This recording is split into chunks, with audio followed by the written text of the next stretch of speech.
Morning students. बेटा आज हम लोग स्टार्ट करें नर्वस सिस्टम ऑफ यूरोमेस्टिक्स। ठीक है, नर्वस सिस्टम है जो यूरोमेस्टिक्स का, ये 3 पार्ट्स में डिवाइडेड है। फर्स्ट आ जाता है सेंट्रल नर्वस सिस्टम जिसको सीएनएस भी बोलते हैं। फिर आ जाता है पेरिफेरल नर्वस सिस्टम, ठीक है, एंड थर्ड आ जाता है ऑटोनोमस नर्वस सिस्टम। जो सेंट्रल नर्वस सिस्टम है इसमें स्पाइनल कॉर्ड और ब्रेन डिस्कस करते हैं हम लोग। पेरिफेरल नर्वस सिस्टम में स्पाइनल एंड क्रेनियल नर्व्स आ जाती हैं, ठीक है, एंड ऑटोनोमस नर्वस जो सिस्टम है उसमें रिफ्लेक्स एक्शन या सेंसरी ऑर्गन्स आ जाते हैं। ठीक है, फर्स्ट है जो हम लोग करेंगे सेंट्रल नर्वस सिस्टम। इसमें हम फर्स्ट जो डिस्कस करेंगे ब्रेन डिस्कस करेंगे यूरोमेस्टिक्स का। उसके लिए आपने फिगर जो करनी है तैयार, वो है फिगर 8.17। उसको आपने स्ट्रक्चर को अपने अच्छे से एग्जाम के लिए तैयार कर लेना है। ठीक है, अगर इसका ब्रेन का हम लोग स्टडी करें तो it is divided into 3 parts, fore brain, mid brain and hind brain. ठीक है, फोर ब्रेन में सबसे पहले आ जाता है ऑल्फैक्टरी लोब्स। ठीक है, ये अंटीरियर मोस्ट पार्ट है जो ब्रेन का, उसमें आ जाते हैं ऑल्फैक्टरी लोब्स। फर्दर जो ऑल्फैक्टरी लोब्स है it is divided into 2 part, olfactory bulb and olfactory tract. जो अंटीरियर मोस्ट पार्ट है ऑल्फैक्टरी लोब्स में वो क्या है, एनलार्ज्ड है, फ्लैटन्ड है, जो बल्ब फॉर्म करता है। जो आगे they leads to a tubular structure जिसको ऑल्फैक्टरी ट्रैक्ट कहते हैं। अगर इसको काट कर देखें टीएस सेक्शन तो इसमें एक कैविटी है which is known as the rhinocoel. ठीक है, तो ऑल्फैक्टरी जो लोब्स हैं उनमें कौन सी कैविटी प्रेजेंट है, राइनोसेल। सेकेंड आ जाता है part that is a cerebral hemisphere. It is the largest part of the brain. ठीक है, ये क्या है, एंटीरियरली थोड़ा नैरो होता है, पोस्टीरियरली ये ब्रॉड होता है। ठीक है, जो इसमें ऊपर एक लाइन दिख रही है ये ग्रूव होता है जो लेफ्ट एंड राइट डिवाइड करता है सेरिब्रल हेमिस्फीयर को। इसको बोलते हैं डॉर्सल फिशर। ठीक है, और इसमें जो कैविटी है it is known as the paracoel. ठीक है, अगर इसको काटेंगे अंदर से एक हॉलो फ्लूइड फील्ड कैविटी होती है, वो उसको कहते हैं पैरासील। देन जो है आगे है हमारा cerebral is followed by the diencephalon. Diencephalon बिल्कुल जो सेरिब्रल हेमिस्फीयर है इसके नीचे होता है, विजिबल नहीं रहता ज़्यादातर, ना डॉर्सली ना वेंट्रली। ठीक है, almost it is covered by the cerebral hemisphere. ठीक है, तो जो डायनसेफलॉन है उसके अंदर जो कैविटी है उसका नाम है डायसील।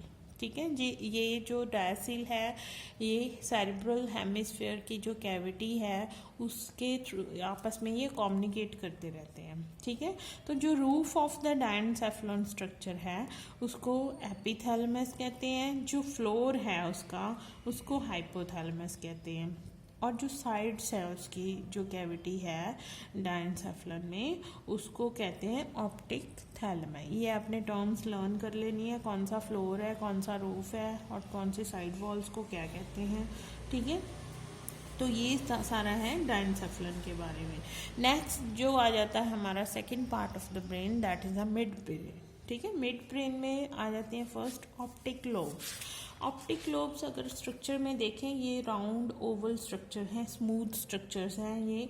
ठीक है, थोड़ा सा बाहर को निकले हुए हैं because of position of the cerebral hemisphere, बिल्कुल उसके ऊपर आ जाता है। ठीक है, इसी वजह से वो डिस्प्लेस्ड हो गए थोड़े से बाहर को ऑप्टिक लोब्स। ठीक है, तो इसमें जो ऑप्टिक लोब में जो कैविटी आ जाती है उसको बोलते हैं ऑप्टोसील। ठीक है, तो फर्दर क्या है, एक और पार्ट आ जाता है मिड ब्रेन में, क्रूरा सेरिब्राई। ये भी आपको स्ट्रक्चर में विजिबल नहीं होंगे क्योंकि ये सिर्फ नर्व बैंड्स होते हैं जो डायनसेफलन को मेडुला ऑब्लंगेटा से कनेक्ट करते हैं। ठीक है, आपस में उसकी कनेक्टिविटी बनाते हैं डायनसेफलन विद द मेडुला ऑब्लंगेटा। तो ये simple nerve longitudinal nerve bands होते हैं, फाइबर्स होते हैं। ठीक है, जिसका नाम है क्रूरा सेरिब्राई। इसमें कोई कैविटी नहीं होती क्योंकि ये सिंपल नर्व्स हैं। ठीक है, नेक्स्ट आ जाता है third part of the brain is a hind brain. Hind brain में सबसे पहले पार्ट आ जाता है सेरिबेलम। सेरिबेलम जो पार्ट है फ्रॉग की तरह यूरोमेस्टिक्स में भी ये ज़्यादा डेवलप नहीं रहता। ये देखो ट्रायंगुलर पार्ट है just behind the optic lobe. यहाँ पे ट्रायंगुलर पार्ट अगर आप स्ट्रक्चर देखोगे ट्रायंगुलर शेप में पार्ट है तो इसको बोलते हैं सेरिबेलम। तो ज़्यादा डेवलप नहीं है ये पार्ट, ठीक है। नेक्स्ट लास्ट पार्ट आ जाता है हाइंड ब्रेन में, या ब्रेन का भी लास्ट पार्ट है जो मेडुला ऑब्लोंगेटा। अगर आप लास्ट स्ट्रक्चर देखो ब्रेन का, this is a medulla oblongata. ये कुछ भी नहीं है, इसमें जो स्टार्टिंग वाला पॉइंट एरिया है मेडुला ऑब्लोंगेटा वो थोड़ा ब्रॉडर रहता है। जैसे जैसे वो ब्रेन को छोड़ता जाता है मेडुला ऑब्लोंगेटा दूर जाता रहता है तो उसका जो पार्ट है वो नैरो होता जाता है। Ultimately it leads to a spinal cord, ठीक है। तो ये मेडुला ऑब्लोंगेटा में जो कैविटी रहती है उसको बोलते हैं माइलोसील, ठीक है। तो ये अपने कैविटीज के भी नाम सारे के सारे याद करने हैं। आगे है हिस्टोलॉजी, मेनिजेस, वो आपने नहीं करनी बेटा। सीधा आप आ जाओगे स्पाइनल कॉर्ड के ऊपर। स्पाइनल कॉर्ड जो है सिंपल अगर देखें तो न्यूरल ट्यूब में ये स्पाइनल कॉर्ड रहती है। डॉर्सल एंड वेंट्रल साइड से थोड़ी चपटी रहती है, फ्लैटन रहता है। एक लाइन डॉर्सल साइड में दिखेगी बीच में से नर्व कॉर्ड के, और एक डॉर्सल साइड से। तो दोनों को वेंट्रल और डॉर्सल फिशर भी रहते हैं, ठीक है। तो ये सिंपल सॉफ्ट टिश्यू होता है ये। इससे जो ब्रेन से मैनेजेस वगैरह निकलते हैं, नर्व्स निकलते हैं, वो स्पाइनल कॉर्ड के डायरेक्ट कांटेक्ट में रहते हैं, ठीक है। तो नेक्स्ट आ जाता है क्रेनियल नर्व्स। क्रेनियल नर्व्स आपने जो फ्रॉग की दी हुई है 135 पेज में, जो आपने लास्ट सेमेस्टर में की थी, वो सारी के सारी सेम वही चार्ट करना है। सिर्फ फ्रॉग में 10 क्रेनियल नर्व्स थे, इसमें 12 क्रेनियल नर्व्स हैं। 2 कौन से ऐड हुए हैं वो आपने नाम याद कर लेने हैं यहाँ से। न्यूरोमेस्टिक्स में के क्रेनियल नर्व्स यहाँ पे दी हुई हैं। एक तो हाइपोग्लॉसल नर्व है, ठीक है। ये कहाँ से अराइज हो रही है? Hinder most part of the medulla oblongata से ये अराइज हो रही है बेटा नर्व। और ये किसको नर्व सप्लाई करती है? टंग की जो मसल्स हैं उनको नर्व सप्लाई करती है, ठीक है। ये तो 11th नर्व है। और 12th नर्व कौन सी है? स्पाइनल एक्सेसरी नर्व, ठीक है। ये भी क्रेनियल नर्व है, ठीक है। फर्दर ये जो इनर्वेट करती है वो किसको करती है? सर्वाइकल को। गले की जो ऊपर है लैरेंजियल मसल्स है, जो लैरेंस है उसके मसल्स को नर्व सप्लाई करती है। और सर्वाइकल जो शोल्डर के पास हो रहता है उसका, ठीक है, नेक के पास, उसको नर्व सप्लाई करती है मसल्स को, ठीक है। तो ये दोनों आपने नर्व्स एडिशनल करनी है 11th एंड 12th। अगर हम लोग 135 पेज पे जाएं तो ये आपका टेबल है 5.4 जो फ्रॉग में है, वो सेम करना है बेटा आपने, ठीक है। पूरा का पूरा टेबल लर्न कर लेना है।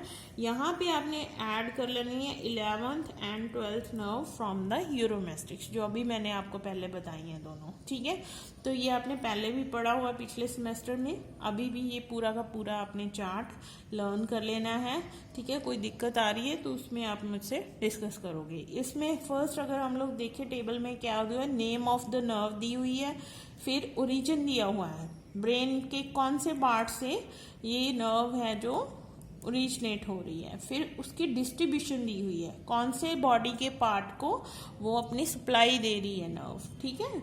फंक्शन दिया हुआ है, फंक्शन ये नर्व किस चीज़ के लिए रिस्पॉन्सिबल है। जैसे टर्मिनल नर्व है, फर्स्ट 0 नर्व है जो स्मेल के लिए, ऑल्फैक्टरी भी स्मेल के लिए, ऑप्टिक देखने के लिए, साइट विजन के लिए है, ठीक है।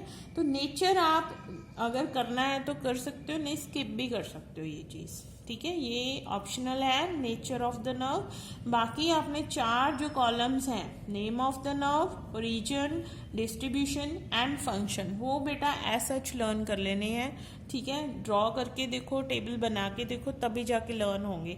ऐसे पढ़ोगे तो कुछ नहीं, आपको मिक्स हो जाएगा सभी के सभी। ये प्रैक्टिस के ऊपर है आपका, ठीक है।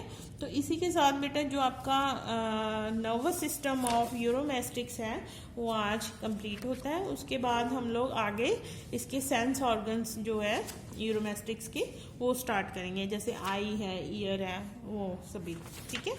Thank you very much.